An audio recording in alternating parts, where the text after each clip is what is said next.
Welcome to Zikiteco India official YouTube channel. Today I am going to explain expiration rule on this MB30, how it will work. Okay. For that we need to go for main menu options, go to system, click on the system. First we need to know what is expiration rule.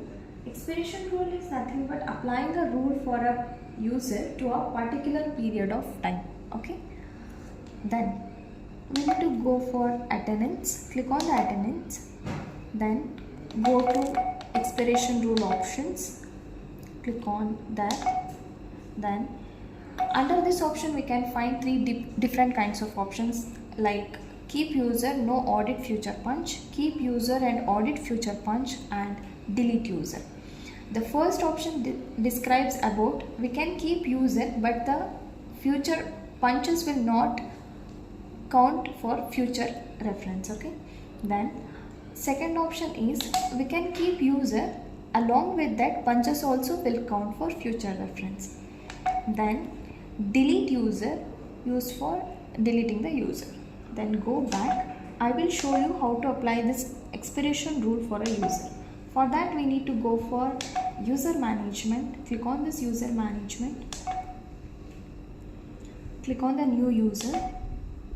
Here we need to fill all the credentials like user ID, name, user role, fingerprint, face, badge is nothing but card, password, user photo, and user expiration rule.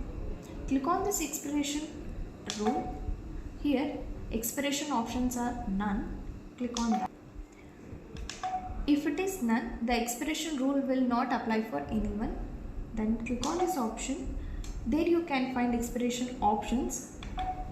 Click on the second option. Here we can select the start date and end date. We can give on weekly basis or monthly basis, or we can set for a year. Okay. Then go back. Okay. Then third option, expiration options. Click on here.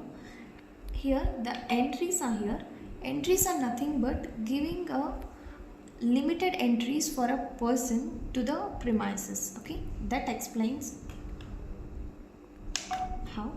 Then click on okay, then go back to expiration options, click on here.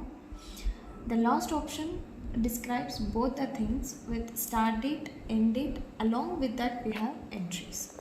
Okay, this is how the expiration rule in this MB30. Thank you.